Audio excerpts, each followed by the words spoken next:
것입니다. 현재 죄인이 구원받는 방식보다 월등히 힘든 수련 과정 같은 것을 통과해야 되는 것입니다. 그리고 중도 실패하면 멸망으로 다시 들어가는 것이요. 지금처럼 사람들이 마음으로 입으로 예수님을 구주로 고백함으로써 영원한 구원의 보장을 얻는 때가 대환란은 아니라는 얘기입니다. 그러므로 지금의 교회 생활에 만족하고 구원받고 사는 그런 사람들은 대환란 때 들어가서 어떻게 할 수가 없습니다. 말씀하시기를 기뻐 받아들여진 때에 내가 내 말을 들었고 구원의 날에 너를 도왔도다 하였으니 보라 지금이 기뻐 받아들여진 때요 보라 지금이 구원의 날이라. 고린도후서 6장 2절. 성경은 여러 번 이 구원의 즉시성을 강조하고 있습니다. 구원의 초청은 반드시 지금 이루어져야 되는 여러분의 구원을 강조하고 있는 것입니다. 그리스도의 은혜의 복음에 입각해서 여러분이 지금 구원받지 못하면 그 구원은 영원히 받지 못하는 것입니다. 이것을 받지 못한 사람들은 어렵게 자기가 하늘나라에 가려고 노력하는 것입니다. 여러분은 하나님의 호의를 사기 위해서 자신의 어떠한 행위에도 의탁할 수가 없는 것입니다. 십자가라는 매개체를 제외하고는 어떤 수단도 하나님께로 나아갈 수 없는 그런 무의미한 인본주의적인 종교 수단에 불과한 것입니다. 이 사실을 받아들이고 그리스도의 공의를 마음에 받은 사람들은 이제 예수 그리스도의 몸에 속해서 살아가는 것이고, 그들은 예수 그리스도가 공중에 다시 오실 때 몸이 변화되어서 그분과 함께 갈 수가 있는 것입니다. 그렇게 가지 못하고 이 땅에 남겨진 사람들이 대환란을 통과할 것이고, 그들은 그때부터는 자신들의 행위로 판단받으며 그리스도께서 오실 때까지 끝까지 견뎌야 되는 위치가 되는 것입니다. 자, 이상으로 이번 시간 마치도록 하겠습니다.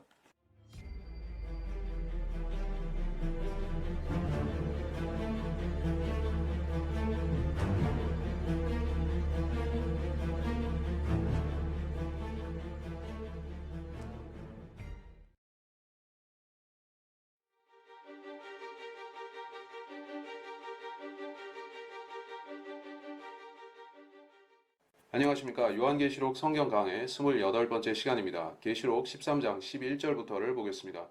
계시록 독자들이 이 책에서 두 번째로 가장 중요하다고 봐야 되는 인물인 거짓 선지자가 이번 시간에 다뤄집니다. 본문에서 이 짐승을 어떠한 선지자라고 명시하고 있지는 않습니다만 이 자를 거짓 선지자라고 일컫는 것은 이유가 있기 때문입니다. 또 내가 보니 다른 짐승이 땅에서 올라오는데 어린 양처럼 두 뿔을 가졌으며 용과 같이 말하더라. 계시록 13장 11절. 이 거짓 선지자는 적그리스도와 상당히 유사하게도 보이지만 큰 차이점이 있습니다. 그가 나타나는 배경은 앞서의 바다가 아닌 땅에서 나온다는 것입니다. 땅에서 올라온다는 것은 그의 출신적인 배경을 가리킬 수가 있겠고, 또한 보다 직접적으로 지하세계를 가리킨다고 볼 수도 있습니다. 적그리스도가 그렇듯이 거짓 선지자 또한 고대의 네피림으로부터 그 출처가 나온 자인데, 그 적절한 후보 목록을 꼽다 보면 발견되는 선지자가 있습니다. 그는 바로 메소포타미아의 선지자 발라암인데 왜 그러한지를 생각해 보겠습니다. 자, 발라암이라는 선지자에 대해서는 따로 공부를 하셔야만 됩니다. 왜냐하면 그 언급할 만한 부분들이 상당히 많기 때문이고, 하지만 요한계시록에서 왜 발라암이 등장하는가에 대해서는 이야기를 하는 것입니다. 자, 신약에서 발라암이 언급되고 있는 세 개의 본문을 보겠습니다. 그들이 바른 길을 버리고 빗나가서 부올의 아들 발람의 길을 따르는도다. 그는 불의의 삭슬을 사랑하였으나. 베드로후서 2장 15절. 그들에게 화 있으리라. 이는 그들이 카인의 길로 갔고 또 상을 위하여 발람의 잘못을 따라 탐욕스럽게 달려갔으며 코라의 모반으로 멸망하였음이라. 유다서 1장 11절. 그러나 내가 내게 두어 가지 책망할 것이 있나니 이는 내게 발람의 교리를 지키는 자들이 있음이라. 그가 발락을 가르쳐 이스라엘 자손들 앞에 거치는 것을 놓게 하며 우상에게 바친 제물을 먹게 하고 또 음행하도록 하였느니라. 요한계시록 2장 14절. 발람이 3번 언급되고 있는 그 본문을 보았습니다. 그런데 이 각각의 본문들은 모두 대환란과 직간접 상관이 있다는 얘기고, 왜 그런가? 계시록이 그것을 뒷받침해서 설명해 주고 있는 셈입니다. 하지만 먼저 베드로후서 2장 15절을 보겠습니다. 거기에 보면 마지막 때에 나타날 거짓 선지자들 중에서 그 대표격인 인물이 발라암입니다. 베드로후서 2장 전체를 보면 말세에 나타날 거짓 선지자들, 적그리스도를 위시해서 그 주변에 나타날 거짓 선지자들이 어떠한 행태를 보이는가, 그들에 대한 고발과 경고의 메시지들이 가득 차 있습니다. 그 문맥에서 보면 노아의 홍수 이전 시대에 그런 시대상부터 시작해서 말세에 이르기까지 거짓 선지자들이 어떤 식으로 등장하고 활동하는가 하는 그런 부분을 우리가 알 수가 있습니다. 그래서 시대들을 총 도합해서 봤을 때도 마귀의 선지자들의 대표 인물이 발람인 것입니다. 여러분이 혹자는 구약 시대에는 철학자도 있고 과학자도 있고 종교 창시자들도 있고 이를테면 소크라테스나 부처나 이런 공자를 위시한 철학자들이 있지 않습니까? 그런데 성경은 그런 것들을 이야기하는 것이 아니라 발람을 말하고 있습니다. 발람의 특징이 무엇입니까? 그는 하나님의 택하신 그 독특한 백성인 이스라엘이 꺾어질 수 있는, 멸망할 수 있는 방법을 고안해내고 그것을 마귀적인 왕인 모압 왕 발락에게 알려준 것입니다. 그것이 결정적이었습니다. 하나님께서 중시하시는 것은 역사에서 어떤 대제국이 움직이는 것 자체보다는 하나님이 택하신 자들, 즉 아브라함과 이삭과 야곱의 씨인 이스라엘이 어떠한 운명과 어떠한 전철을 밟는가 하는 것이 매우 중요합니다. 물론 그것은 인류 역사 전체를 움직이는 단초이자 그런 키이기도 한 것입니다. 그들에게 화 있으리라. 이는 그들이 카인의 길로 갔고 또 상을 위하여 발람의 잘못을 따라 탐욕스럽게 달려갔으며 코라의 모반으로 멸망하였습니다. 유다서 1장 11절. 여기에 보면 카인과 발람과 코라가 이 셋이 같이 등장하죠. 그 중에서 카인은 최초의 살인자이며 그 출신이 네피림적인 또는 심지어 사탄으로부터 계보가 들어온 그런 자로 의심받을 만한 자이죠. 자, 카인이 왜 그런 혈통적인 수상함을 가졌는가에 대해서는 제가 따로 설명해야 될 것 같고, 일단 그런 부분이 있습니다. 그리고 그가 건설한 문명이 일루미나티와 프리메이슨이 추종하는 그 문명의 정신적인 기초가 되고 있습니다. 그는 바로 도시 문명을 세운 자였던 것입니다. 그리고 코라라는 자는 모세의 권위를 대적해서 자신의 권위를 주축으로 한 새로운 종교를 만들려고 했던 그런 지도자인 것입니다. 그는 사탄의 직접적인 예표를 따르는 반역자인 것입니다. 이 자들 모두는 적그리스도의 예표를 보여주는 그런 인물들이고 아마도 그들 안에 적그리스도의 영이 역사하면서 머물렀던 것입니다. 그래서 발라함도 그와 같은 자인데 적그리스도의 특징을 가진 종교 지도자들 중에 하나로서 바로 그 적그리스도를 옹이하고 추종하는 자인 것입니다. 그리고 한 가지 더 주목할 점이 있는데 베드로후서 2장과 유다서 1장 이 두 발람을 다루는 장이 매우 서로 유사한 특징들을 가진다는 것입니다. 자, 언급들을 하나하나 비교해 보면 이렇게 나옵니다. 양쪽 모두에 보면 순수한 성도들의 무리에 몰래 잠입한 마귀의 사람들이 있다고 경고하고 있습니다. 그것은 베드로후서 2장 1절과 유다서 1장 4절의 공통점입니다. 양쪽 모두에서 노아의 홍수 이전 시대에 죄를 짓고 이 땅에서 씨를 혼잡케 한 천사들 그 이야기를 하고 있으며 또한 그 천사들이 지하세계에 사슬로 감금되어 있다라는 부분을 말씀하고 있습니다. 베드로후서 2장 4절과 유다서 1장 6절입니다. 또한 양쪽 모두가 소돔과 고모라의 그 심판에 대해서 언급하고 있습니다. 베드로후서 2장 6절과 유다서 1장 7절입니다. 그 중에 유다서 쪽에서는 소돔과 고모라의 범죄가 다른 육체, 즉 천상의 존재들과 관련된 그러한 육체를 따라갔다고 말씀하고 있습니다. 자, 이것이 창세기 6장에서 벌어졌던 그 천사 범죄의 연장선에서 일어난 것이고, 그래서 이것이 말세에도 또한 일어난다는 사실을 우리가 익히 짐작할 수가 있는 것입니다. 이 양쪽 모두에서 자신의 정욕 가운데 육체를 더럽히면서 통치권을 무시하는 자들에 대해서 이야기하고 있습니다. 베드로서 2장 10절과 유다서 1장 8절. 그 자들은 권위 있고 위험 있는 자들을 대적하고 모욕하는 것입니다. 아마도 지상에서는 두 증인 모세와 엘리야가 될 것이고 또 천상의 그 대적하는 자들이란 것은 천사들이나 하나님 자신을 가리키겠죠. 우리가 앞서 계시록 13장 6절에서 적그리스도가 하는 말을 상기해 보면 됩니다. 또한 그 천사들은 이 지상의 그 악인들에 대해서 또는 사탄 자체에 대해서 비난하는 것을 자중한다고 여기서 말씀하고 있습니다. 베드로후서 2장 11절과 유다서 1장 9절. 그 중에 유다서 쪽에서는 천사장 미카엘이 모세의 몸을 놓고서 사탄과 다투었던 기사를 이야기하고 있습니다. 근데 모세는 대환란 때 문자적으로 또 등장하는 것입니다. 이것을 참작해 봤을 때 이 유다서의 이야기는 실질적인 것이구나, 예언이구나 하는 것을 알 수가 있는 것입니다. 대환란 때 세계를 지배하고 장악할 그 자들, 그 적그리스도와 그의 거짓 선지자들의 그 성정이 마치 사나운 짐승, 맹수와 같다는 점을 베드로후서 2장 12절과 유다서 1장 10절에서 같이 이야기하고 있습니다. 그래서 그들은 자기들이 알지 못하는 것을 비방하는 마치 짐승입니다. 또 그들은 불의의 대가를 받고 대낮에 흥청거리면서 파티를 벌인다 하는 부분이 베드로후서 2장 13절과 유다서 1장 12절에 같이 나옵니다. 그래서 같이 잔치를 벌이는 대상은 너희들이라고 되어 있는데, 여기서 너희들이라는 것은 대환란에 처한 그 유대인들을 가리키는 것입니다. 그래서 적그리스도라든지 거짓 선지자들이 축제를 벌인다면 그 축제는 유대적인 성격이 있고 유대인들이 거기에 참여한다는 것입니다. 그러니까 이제 적그리스도와 거짓 선지자의 배경은 다분히 어떤 유대인적인 부분이 있다는 것입니다.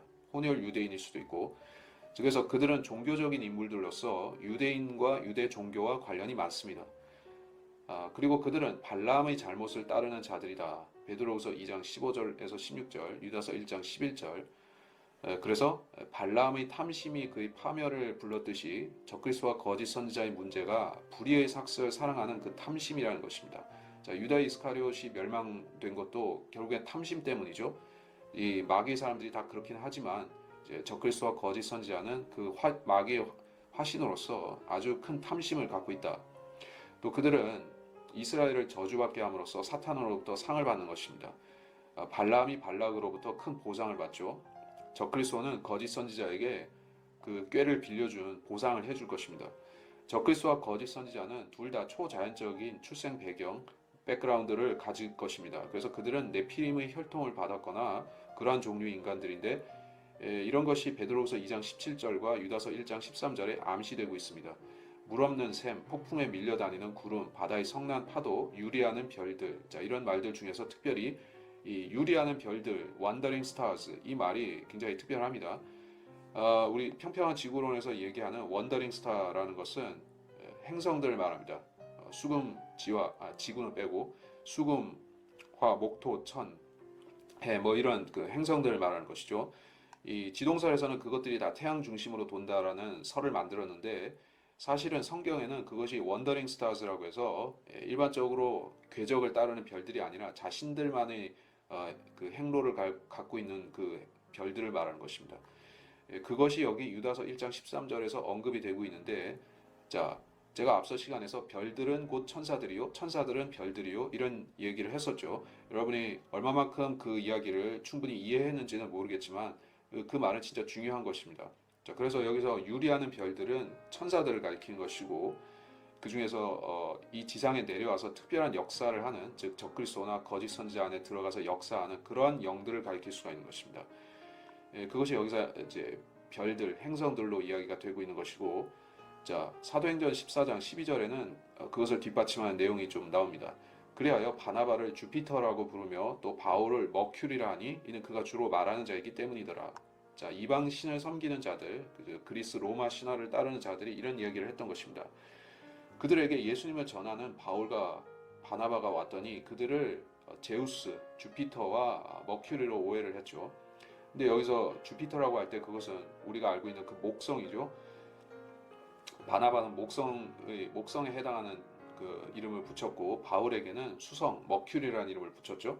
자, 이처럼 이방인들은 별자리, 또 행성들의 그런 운동과 자기들의 신화를 아주 상관을 시켜서 그런 밀접한 체제를 만들었습니다. 그래서 하늘에서 어떤 내려오는 존재가 있으면 목성으로 부른다든지 이렇게 되는 것입니다. 그래서 실질적으로 이 목성이라는 별이 적그리스도 또는 사탄과 밀접한 상관이 있는 행성이라는 얘기는 뭐 지동설을 심지어 따르는 그리스도인들 중에서도 얘기를 하지 않습니까? 목성은 그 예로부터 그런 사탄적인 그런 것이 많이 관련되는 별이었었습니다. 자, 그래서 목성에서 실제로 내려온다, 뭐 이런 의미보다는 그 목성을 주관하는 천사를 얘기할 수가 있겠죠.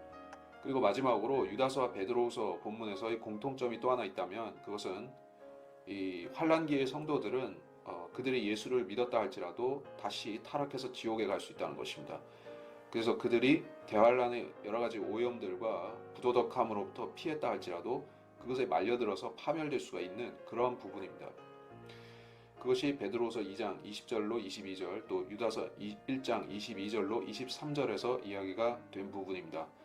자, 그래서 제가 보던 부분이 계시록 13장 11절이었었죠.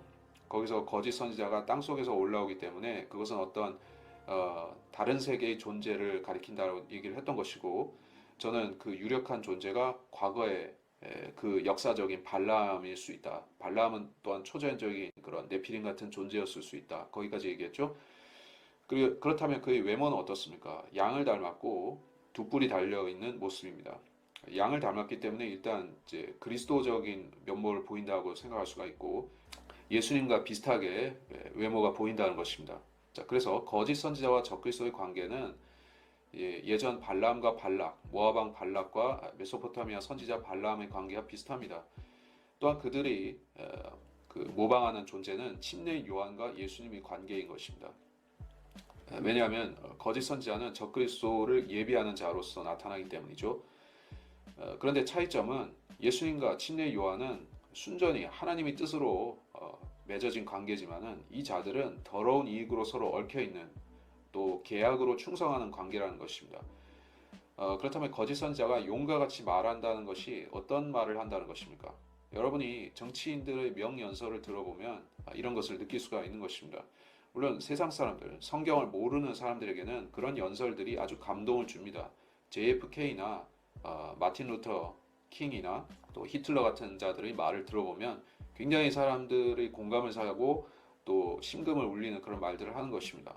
그들이 연설을 배워서 그렇게 하는 사람도 있고 웅변학원을 다녀서 그렇게 한다기보다는 그들이 천성적으로 주어진 그런 특질 거기에 플러스 사탄이 엄청난 능력을 주면 그런 말을 할 수가 있는 것입니다.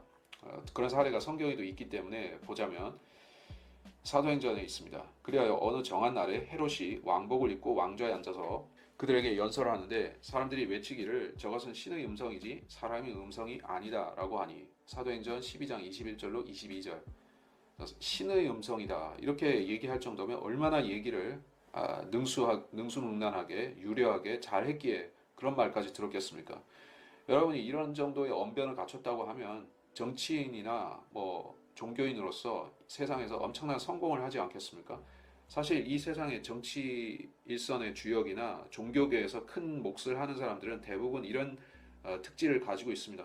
물론 그들 중에서 진짜로 하나님께서 은사를 주셔서 선의로 그렇게 하는 사람들을 빼고 소수를 빼고 대다수의 종교계 지도자들과 정치 지도자들은 이 사탄의 악령을 받아서 이런 그 말을 잘하는 사람들이 있는 것입니다.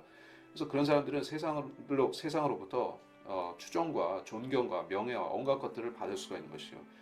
하지만 그런 것들은 결국에는 적그리스도와 그의 거짓 선지자가 나타났을 때 무색해진다는 것입니다. 왜냐하면 이제 거짓 선지자 안에는 사탄이 주는 직접적인 막강한 능력이 들어가기 때문에 그는 용처럼 이야기를 하는 것입니다. 용처럼 이야기를 한다. 어떻게 생각하십니까? 용이 말을 한다. 물론 여기서 말하는 용은 사탄을 가리키고 예전에 그 덮는 그룹이었던 그 자를 말하는 것입니다. 여러분이 에스겔서에 보면 이 덮는 그룹이 가졌던 권세와 그의 아름다움과 그의 영광이 적나라하게 묘사가 되어 있죠. 또한 그는 다니엘만큼이나 다니엘 이상으로 지혜로운 자였다는 것도 성경이 언급하고 있는 것입니다. 그가 천상의 위엄과 권세를 유지했던 때에 얼마나 그 언변이 탁월했겠습니까? 하나님께서 말씀으로 세상을 창조하셨죠. 예수 그리스도도 말씀 하나님이라고 불리시죠. 그만큼 하나님의 능력은 이 입에서 나오는 부분이 큰 것입니다. 왜냐하면 하나님은 침묵하는 신이 아니라 말씀하시는 하나님이시기 때문이죠.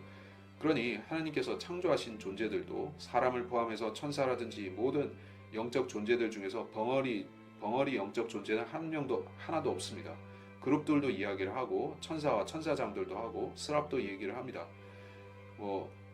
짐승들, 말 못하는 짐승들 빼고 하나님께서 자신의 영을 주셔서 만드신 그 존재들 중에서 말 못하는 존재가 없다는 얘기예요. 그러니 그 하나님께서 제2인자로서 창조하셨던 그 사탄이 얼마나 대단한 언변을 구사하겠습니까? 그래서 사람들은 사탄과 그의 권세를 받은 거짓 선지자와 적그리스도를 보고서 권위 있는 음성을 바란다라고 할 것입니다. 저것은 신의 음성이다. 마치 헤롯이 들었던 것 같은 그런 말을 할 것이고 여러분들 중에서 그 불멸의 가수들을 기억하시죠? 마이클 잭슨, 엘비스 프레슬리 사람들이 그들을 기억하는 노래로서 기억하는 것도 있지만은 그들은 말도 못하는 사람이 아니었던 것이죠. 자, 그런 것을 생각해 보시면 되고 자, 다음 절로 넘어가겠습니다. 그가 자기 앞에 있던 첫째 짐승의 모든 권세를 행사하고 또 땅과 거기에 사는 자들로 하여금 치명적인 상처를 치유받은 그 첫째 짐승에게 경배하게 하더라. 12절. 거짓 선지자는 실질적으로는 적그리스도의 역할을 합니다. 그가 하던 일을 다 하는 것입니다. 그리고 적그리스도가 자기 권세를 실질적으로 다 주는 것입니다. 그래서 2인자이면서 행동은 1인자처럼 하는 것입니다. 여러분이 이런 기형적인 체제, 2인자가 실질적으로 1인자인 그런 체제를 보셨습니까? 로마 카톨릭이 바로 그래 왔었습니다. 이런 이중적인 흐름을 갖고 있는 것이 카톨릭이었었고, 또 카톨릭에서 나온 비밀결사라든지 또는 이제 그 마르크스 공산주의 체제도 다 똑같습니다. 왜 이렇게 돌아가는가 하면 이게 그 사람들을 속이기 위해서 그렇게 하는 것입니다. 투명한 정부, 어떤 세상 일반적인 정부는 그 대표하는 자가 왕이든지 뭐 수상이든지 대통령이든지 그 사람이 절대 권력은 물론 왕조 시대 얘기지만은 그 사람이 총괄해서 나라를 지도하는 그런 것이죠. 그것이 정상적인 나라라고 볼 수 있습니다. 물론 하나님의 세계에서도 하나님의 나라, 하늘 나라에서도 그것이 정답입니다. 예수님이 천년왕국 때 이 땅에 오시면 예수님이 그 최고봉이 되셔서 다스리신 것이지, 거기에서 2인자, 3인자 숨은 그런 소위 막후 실세가 있어서 그런 그 비리를 저지르는, 그 소위 말해서 어떤 그 비선 실세, 맞습니다. 비선 실세라는 식으로 그런 게 있는 게 아닙니다. 근데 여러분이 아셔야 될 게 로마 카톨릭이라는 체제, 그리고 바벨론 신비 종교, 니무롯, 세미라미스, 이 체제에서부터 그 소위 마쿠 실세라는 것이 굉장히 중요해진 것입니다. 카톨릭에서 마쿠 실세가 누가 있죠? 검은 교황이죠. 검은 교황은 제수이트 총재를 가리킵니다. 제수이트 총재는 교황보다 상당히, 아니 실질적으로는 훨씬 막강한 권세를 가진 그런 무서운 자입니다. 그래서 이 제수이트 총재가 교황을 지배하죠. 근데 지금 교황이 누구죠? 예수회 출신이죠. 그러니까는 이제 한마디로 말해서 예수회가 검은 교황도 먹었고 흰 교황도 먹어서 지금 실질적으로 카톨릭 시스템은 완전히 사탄의 조직으로, 즉 예수회라는 사탄의 조직으로 완전히 하나가 된 것입니다. 그리고 공산당은 왜 예수회 조직을 본따서 만들어졌습니까? 예수회가 바로 공산당을 창시한 자이기 때문이죠. 그래서 공산당을 보면 당 대표가 있고 뭐 서기장이 있고 그 부서기장이 있고, 그런데 부서기가 훨씬 권력이 센 경우가 많은 것이요. 북한도 그런 것이 있고 옛날 구소련도 그랬었습니다. 서기장보다는 그 2인자가 훨씬 더 권세가 센 것입니다.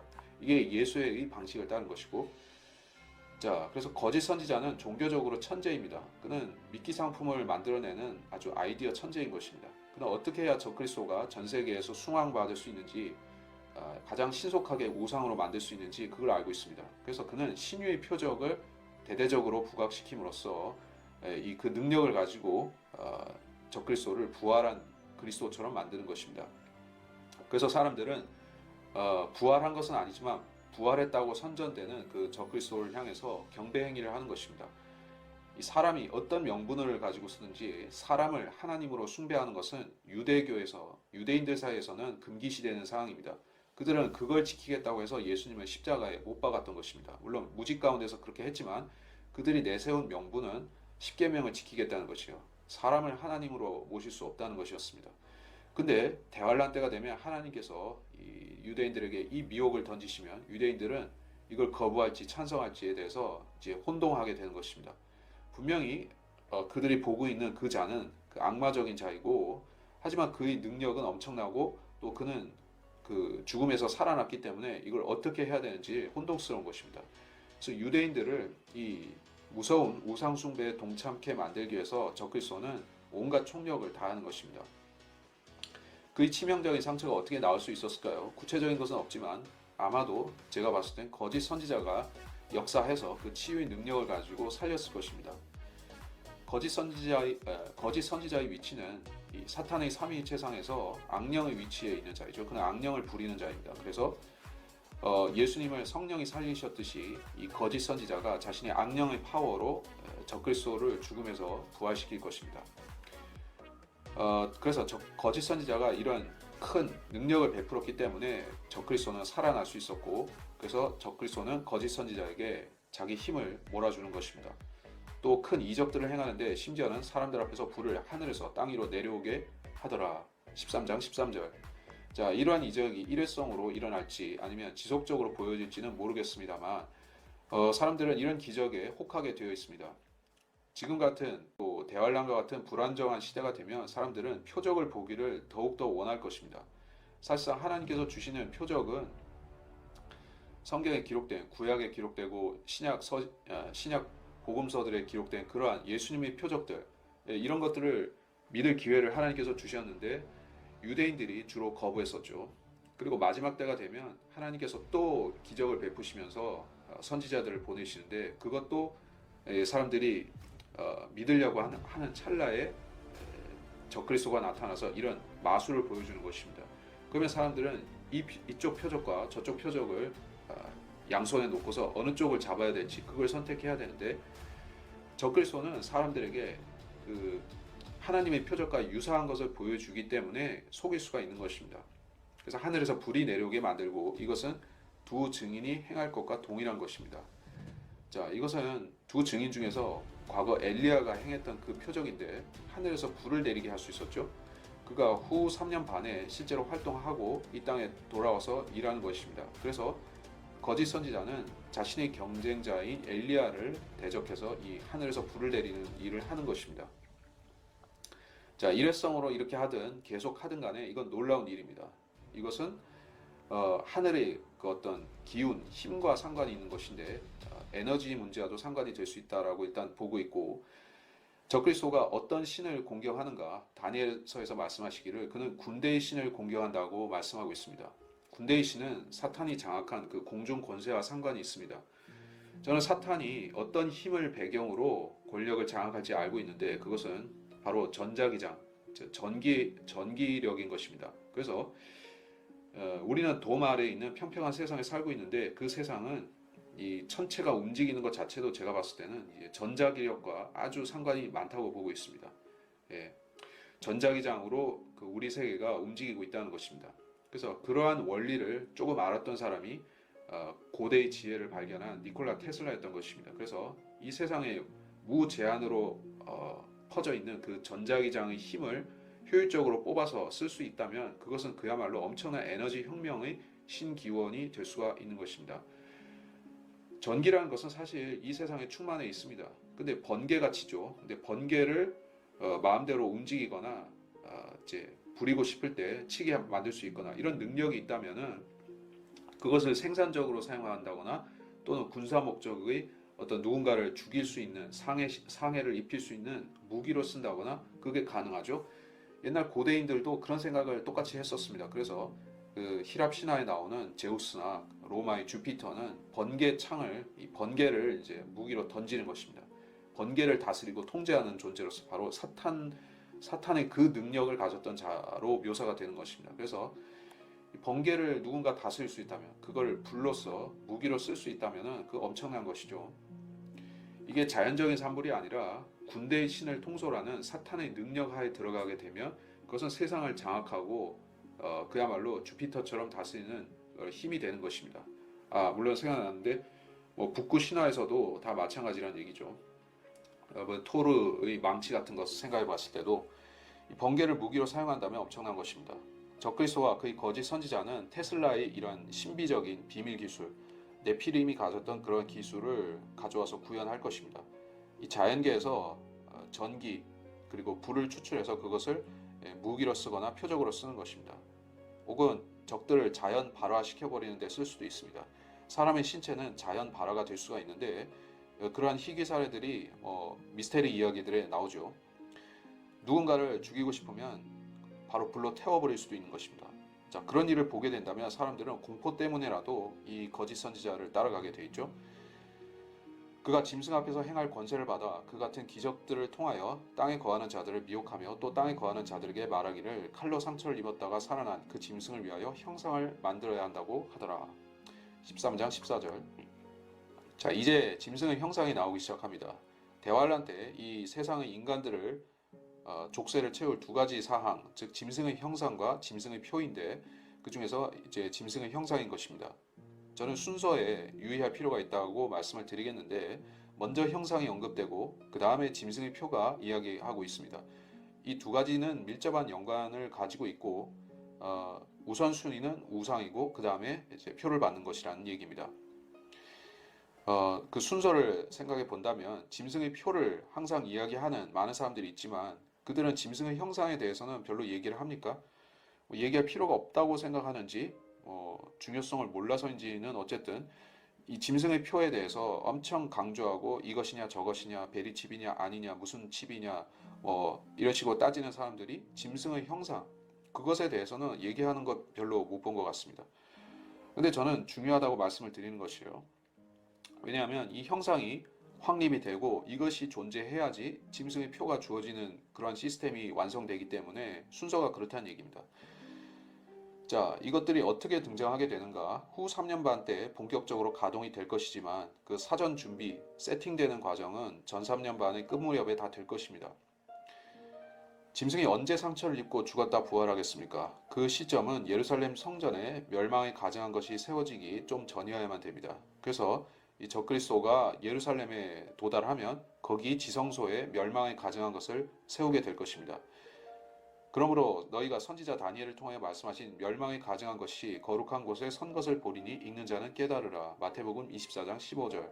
자, 이 상황과 본문 13장 14절의 상황이 같은 것은 아니죠. 왜냐하면 멸망에 가증한 것이 여기 세워진다는 부분은 그 전격적으로 세워지고 그 전격적으로 숭배를 받기 때문에 이것은 아주 급작스럽게 이루어지는 상황처럼 나오지만 우리가 계시록 13장에서 보고 있는 것은 단계를 밟아가면서 제작이 되고 이렇게 해야 된다는 여론 선동이 있고 제작이 되고 그런 과정이죠. 마치 아론이 금송아지를 세울 때 백성이 요구하니까 아론이 이런 계책을 내 가지고 금송아지를 만들어야 되니까 그 금을 내놔라 해서 백성이 금을 주니까 그걸 가지고 제 주물틀에 넣어 가지고 금송아지를 만들어내죠. 그런 일련의 일종의 프로세스가 존재합니다. 근데 이 마태복음 24장의 경우에서는 급작스럽게 그냥 세워지는 것이죠. 그래서 제가 말씀드린 것은 계시록 13장은 전체적인 코스를 얘기를 한 것이고 마태복음 24장에서는 그 결론부를 얘기하는 것입니다. 어떻게 결론적으로 세워졌다 하는 것입니다. 자, 그래서 이 형상은 어떻게 세워지는가? 적그리스도의 부활을 기리기 위해서 세워지는 것입니다. 적그리스도의 일시적인 죽음과 부활이 있을 텐데요. 그 사건은 언제 있겠습니까? 저는 예전에는 그것이 7년의 딱 정중간 그러니까 예루살렘이 점령당하기 딱 직전에 세워질 것이다라고 봤는데 그렇게 보기는 어려울 것 같습니다. 왜냐하면 짐승의 형상이 제작되는 과정도 있어야 되기 때문에 적어도 며칠에서 몇 주 정도는 앞서서 죽었다 부활해야 됩니다. 그래서 적그리스도가 그러니까 예루살렘으로 올 때 이미 부활한 상태로 오는 것이죠. 멸망에 가증한 것을 갖고 와서 거기다가 알박기를 하는 것입니다. 성전에다 세우는 것이요. 그 전 과정이 지금 계시록 13장에서 주르륵 얘기가 된 것입니다.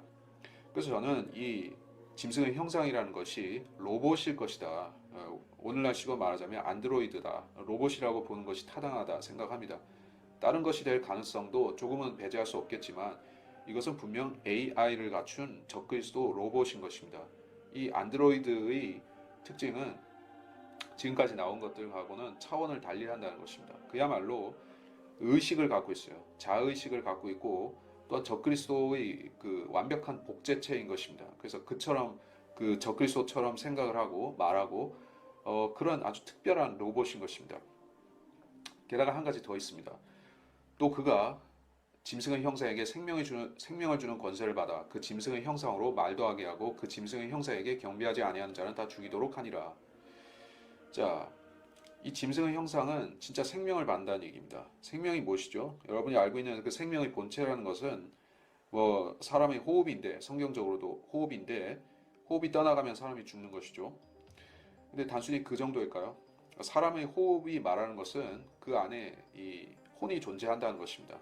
하나님께서 사람을 흙으로 빚어 만드신 다음에 그 안에 하나님의 성령이 호흡을 불어넣으시니까 그가 살아있는 혼이 되었죠. 그래서 소울이 있어야지 진짜 사람이고 생명이 있는 것입니다. 그 소울이 활동하는 그 주 무대가 사람의 두뇌죠. 두뇌를 통해서 신경계를 지시를 하고 사람을 통솔하고 움직이는 것이니까 어쨌든 이 두뇌라는 것을 움직이는 주체가 사람의 소울입니다. 근데 이 로봇이 소울을 받아요. 그러면 이것은 유사 생명이고 짝퉁 생명이라고 볼 수 있겠지만 어쨌든 생명의 구색을 갖춘 것입니다. 이 안드로이드 안에는 그 어떤 존재의 영과 혼이 들어가 있는 것입니다. 이 로봇은 평범한 AI를 가진 게 아니라 그 어떤 악령 같은 것으로 빙의가 되어 있다라고 충분히 생각할 수가 있습니다.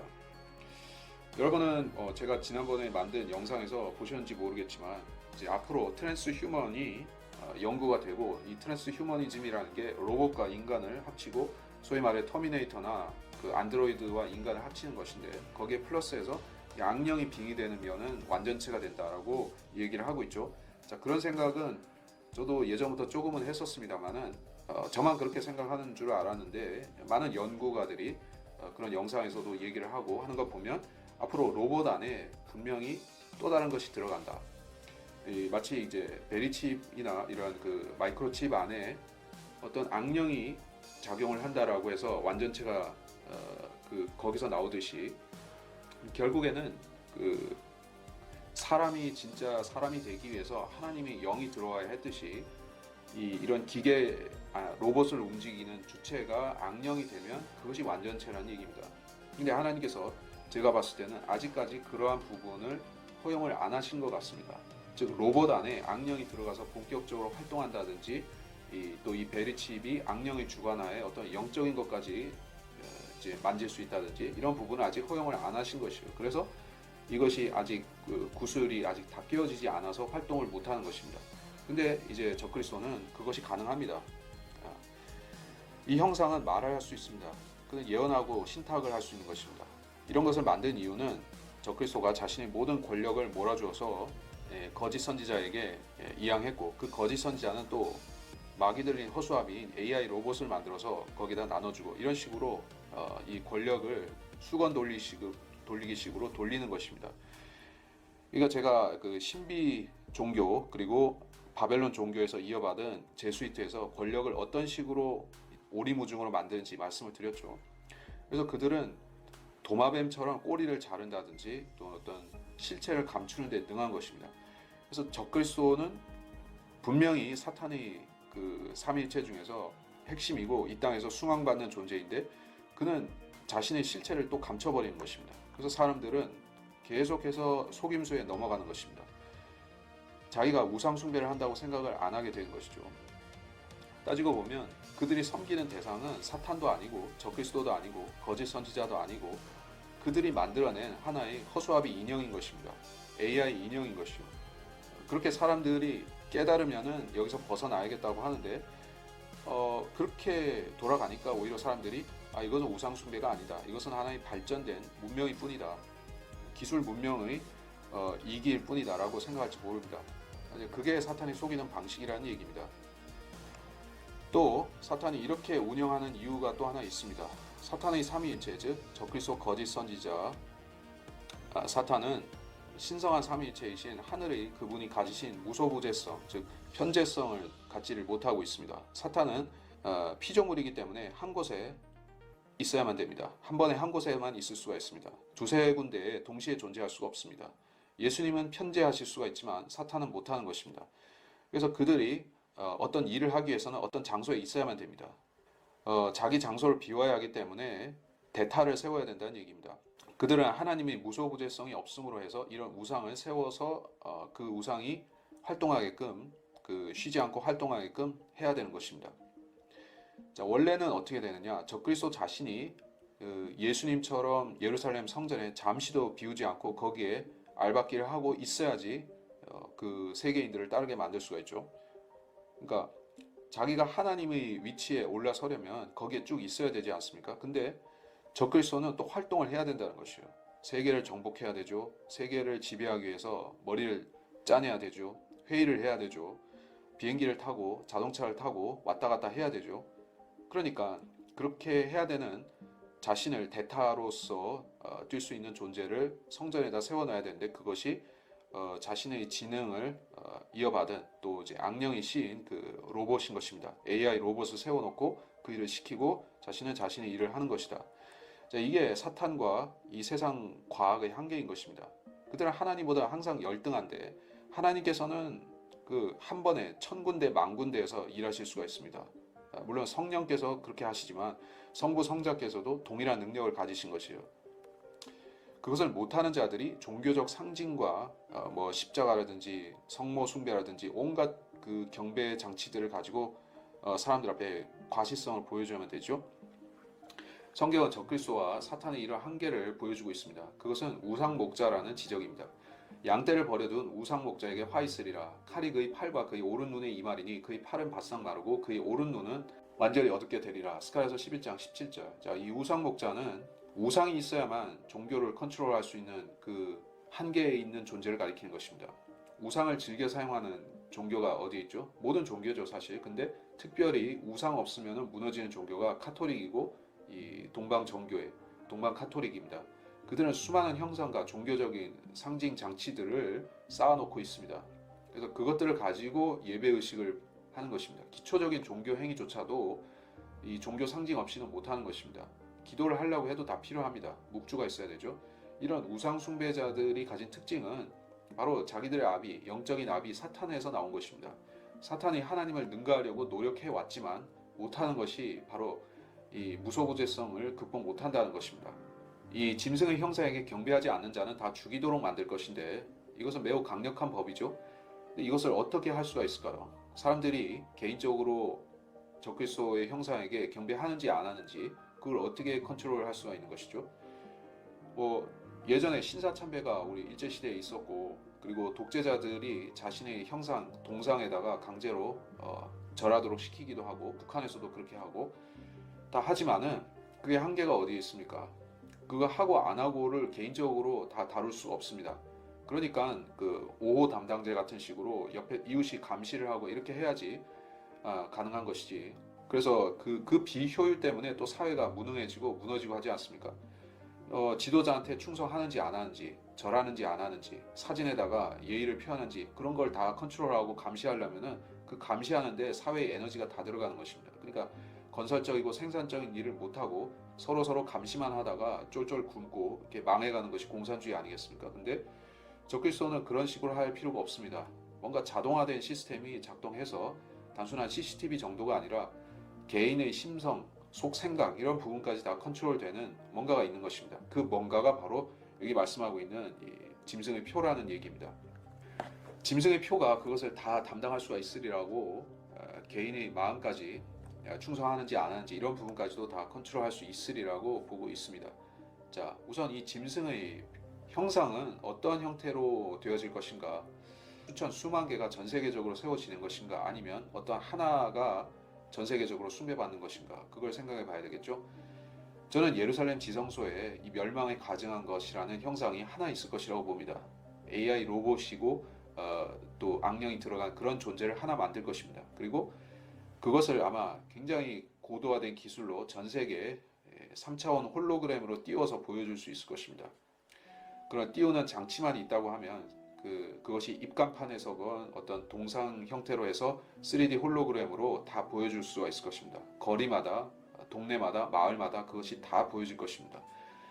그러니까 이제 이게 전 세계적으로 숭배를 받을 수가 있는 것이죠. 가정집에서도 아마도 그것이 어떤 TV 형태로서 투사가 될 것이고, 여러분이 1984년 소설을 보시면 그런 기계가 나오죠. TV의 하나의 그 패러디라고 볼 수 있는데 그것은 쌍방향으로 소통이 되니까 TV하고는 좀 다른데, 자, 그런 식으로 이 가정마다 그 거리마다 다 침투를 할 것입니다. 이것에 경배하는지 안 하는지 감시 감독하려면 이 666의 표가 그것을 카운팅을 할 것입니다. 절을 하는지 안 하는지, 그 앞에서 이제 기도문을 외우는지 안 외우는지 그것이 다 체크가 돼서 보고가 되겠죠. 그렇게 안 하면 종교 경찰이 돌아다니면서 다 집집마다 감시를 해야 되는데 그렇게 안 할 것이라는 얘기입니다. 그가 모든 자, 즉 작은 자나 큰 자, 부자나 가난한 자, 자유자나 종이나 그들의 손이나 이마에 표를 받게 하고 그 표나 그 짐승의 이름이나 그 이름의 숫자를 지닌 사람을 제외하고는 아무도 사거나 팔 수 없게 하더라. 계시록 13장 16절 17절. 자, 여기서 모든 자가 그렇다고 하지만 그것이 지구상의 모든 인류를 가리키는 것은 아닙니다. 이 체제에 굴복하고 이걸 받아들인 모든 사람들이 이렇게 한다는 얘기입니다. 그것 바깥에서, 이 제도 바깥에서 저항하는 사람들이 있을 것이고 또 성도들은 거부할 것입니다. 그래서 자아 의지를 갖고 거부하는 그러한 소수의 인간들을 제외하고 인류 대다수는 이것을 몸에 받게 된다는 얘기를 하고 있는 것입니다. 작은 자나 큰 자가 상관이 없습니다. 즉 그의 키, 몸무게, 이런 인종이나 신체적인 조건과 상관이 없습니다. 그리고 자유자나 종이나 부자나 가난한 자, 즉 재산이 많건 적건, 권력이 있건 없건, 정치인이건 대통령이건 아니면 홈레스, 거지건 간에 모두 다 받는다는 것입니다. 자, 적그리스도는 그러니까 위대한 공산주의자일 수밖에 없죠. 공산주의에 추구하는 근본적인 목표가 무엇입니까? 계급제 타파하는 것이 목표였지 않습니까? 물론 전혀 계급제를 타파하지 못했죠. 공산주의 안에서 만들어진 또 다른 공산 귀족이라고 하는 당 간부들이 예전에 귀족들이 하고 기사들이 차지했던 그 위치를 대리하게 된 것뿐입니다. 그래서 공산주의는 계급제 시스템으로 굴러갈 수밖에 없는 것입니다. 물론 적그리스도도 계급제인 것은 마찬가지인데 그는 좀 더 혁신을 한다는 얘기입니다. 기술에 의해서 혁신을 하는데 그때가 되면 이제 뭐 빌 게이츠건 뭐 길에서 구걸하는 거지건 간에 모두 이걸 받지 않으면은 이 사회생활을 못 한다는 얘기입니다. 이렇게 할 수 있는 존재는 적그리스도밖에 없습니다. 그럼에도 어쨌든 적그리스도는 자신을 따르는 부자들에게는 굉장한 특권들을 줄 것입니다. 사치, 향락, 부귀를 누릴 수 있는 특권을 줄 것이고, 자, 그런 부분에 대해서는 우리가 야고보서에서 맹렬한 비판을 하는 것을 볼 수가 있습니다. 적그리스도의 부자들이 행할 횡포와 그에 대한 저주가 야고보서에 나와 있는데 제가 참조하시라고 보여드립니다. 그러함에도 이 표에 저항하고 또 이 형상에 저항하고 죽기까지 맞서는 사람들이 계속 있을 것입니다. 그런 사람들이 없다면은 하나님께서 이 시대를 더 허용 안 하시겠지만 그런 사람들이 산 증거가 되어서 계속 저항하고 사람들에게 증언하기 때문에 하나님께서 이 일을 놔두시는 것입니다. 그러니까 사람들은 계속해서 이 표를 받느냐 받지 않느냐 선택할 기회가 있을 것입니다. 이 표를 받는 위치는 오른손 내지는 이마인데 혹자가 생각하듯 이것이 옛날식 도장이나 뭐 인두로 지지는 것 같은 형태라고 하면 옛날에 노예들한테 주던 그런 그 불도장 같은 것이라고 하면 이게 얼마나 잘 보여지겠습니까? 근데 이것은 기술적으로 안 됐던 시대에 도망을 방지하기 위해서 노예들한테 줬던 것이고 하지만 대환란 시대는 그런 식으로 가는 것은 아닙니다. 문신이라는 것은 성경에서 받지 말라고 하는 것 중에 하나인데 율법 백성들은 문신을 받으면 안 되는 것입니다. 근데 딱 보면 미개한 야만인들이나 즉 동남아나 아프리카나 이런 데 야만인들은 몸에 문신을 굉장히 많이 새기죠. 그리고 이제 악령 들린 사람들, 무당이라든지 접신하는 자들은 이제 문신을 또 많이 합니다. 이게 왜 그렇게 하는지 아십니까?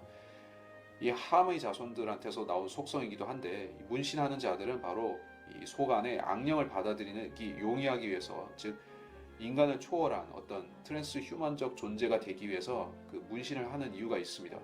그러한 사고방식이 굉장히 작용을 합니다. 하지만 이 짐승의 표는 문신을 좋아하고 싫어하고 상관이 없는 것입니다. 이건 외적으로 큰 표시는 나지 않습니다.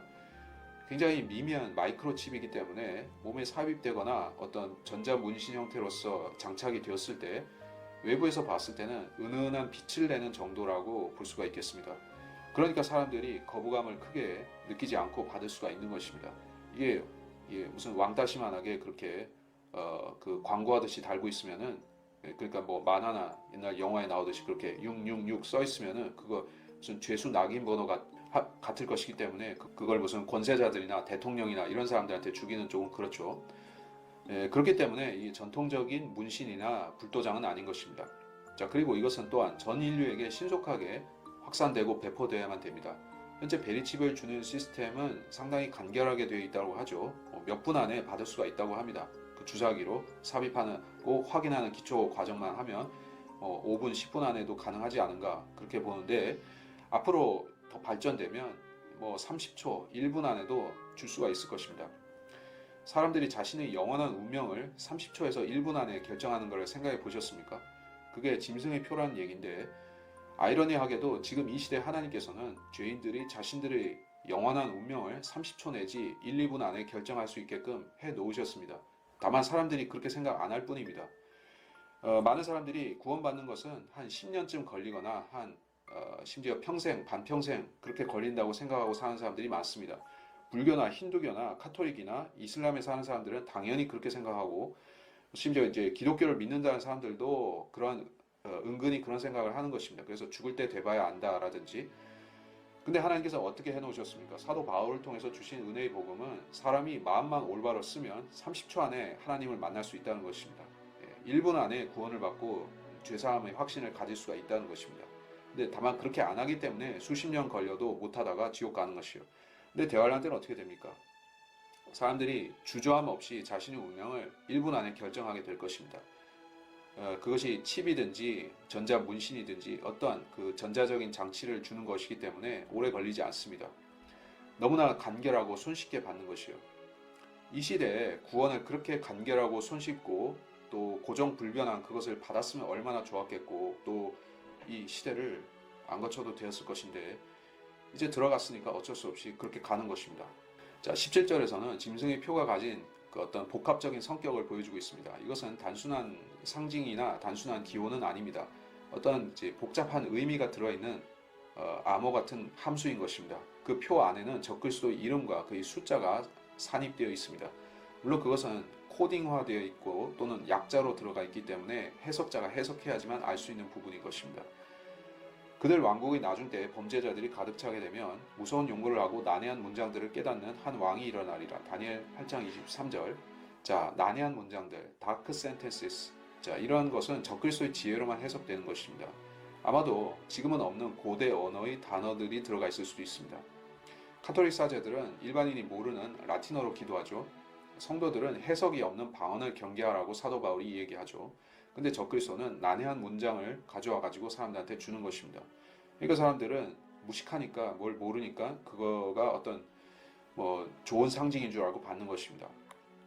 자, 그리고 짐승의 표를 받는 것은 매매 행위와도 직접 상관이 되는데 지금 신체 안으로 점점 금융적인 수단들이 들어오고 있죠. 신용카드가 들어오려고 하죠.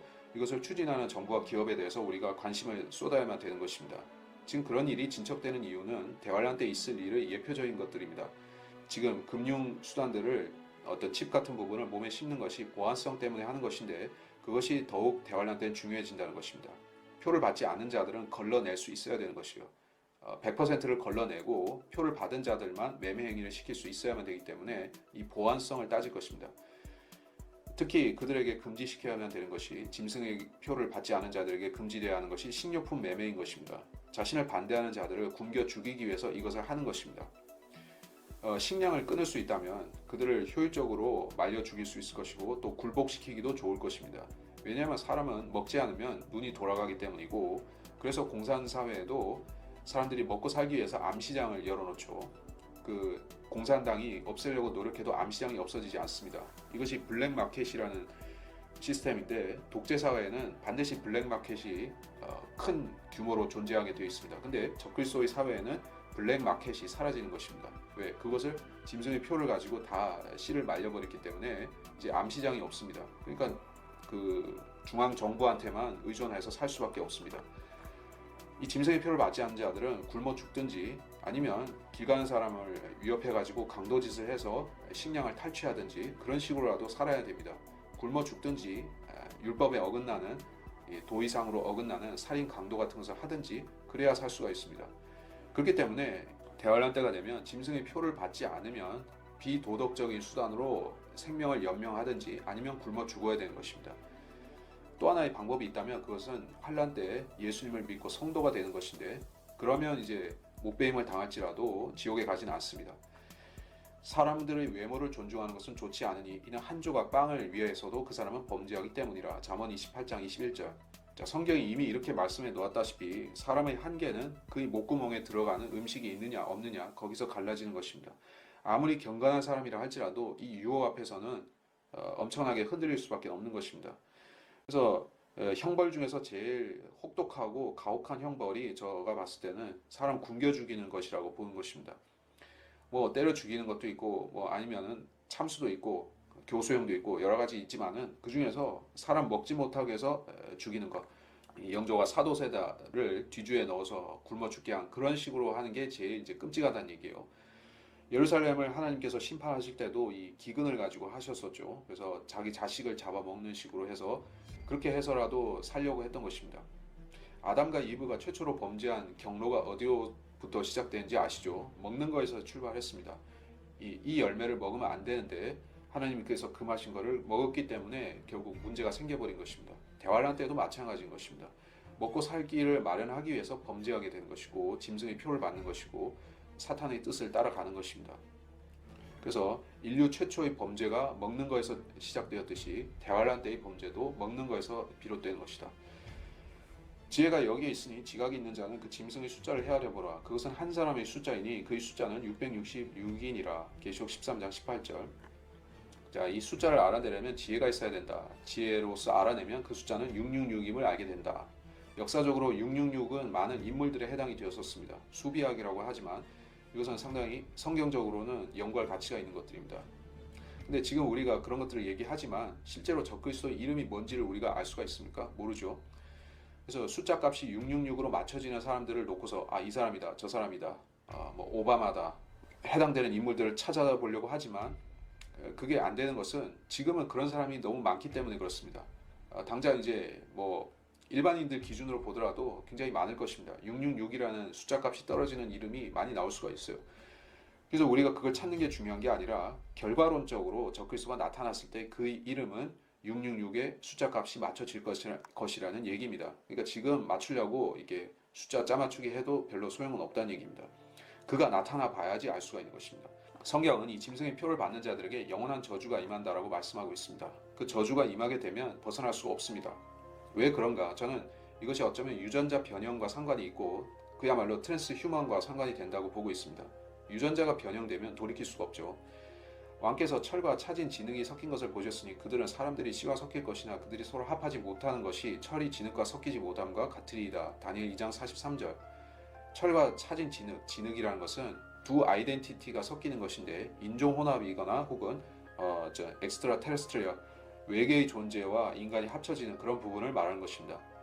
그런 어떤 DNA 아이덴티티가 완전히 바뀌는 것이요. 타락한 천사들, 즉 네피림 그런 쪽의 자의식과 인간의 그 의식과 육체가 섞이는 것입니다.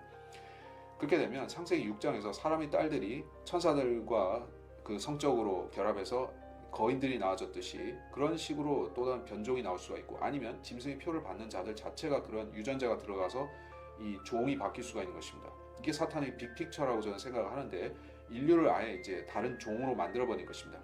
이게 품종 개량을 해버리겠다는 것이죠. 그래서 그들은 섞일 것이며 이종 교배가 될 것이지만 그러나 껄끄러움은 남아있어서 이게 완전히 그 인간과 그런 외계는 아니지만 어쨌든 그런 외래종의 존재가 합쳐지지는 않고 문제가 있습니다. 하나님의 형상이 사람 안에 있는데 그것을 파괴시키기 위해서 이것을 한 것이지만 이게 완벽하게 되려면 인간성이 소멸돼야 됩니다. 근데 인간성이 소멸되면 사람은 죽게 되는 것이요. 그 혼이 있기 때문이죠. 사람의 혼. 그래서 완벽하게 이 혼합을 시킬 수가 없습니다.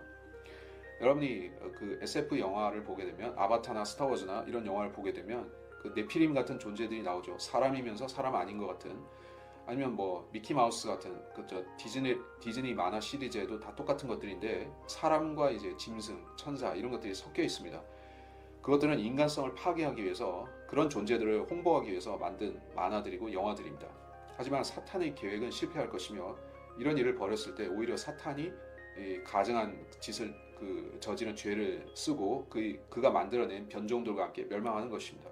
자, 그래서 판타지 영화에 나오는 그런 반인반수 신과 인간이 섞인 그런 괴물단지들을 만들어서 사람들을 오염시키고 그런 일을 벌이다가 결국에 소돔과 고모라처럼 이 세상이 멸망하게 되는 것입니다.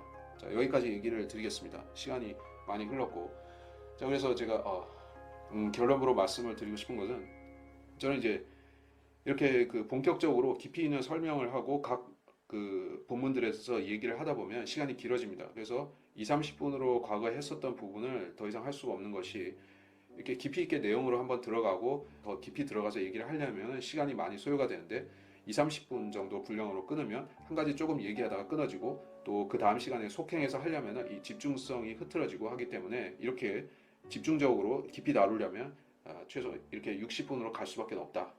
그렇게 말씀을 드리겠습니다. 그래서 이번 시간 여기서 종료하겠습니다.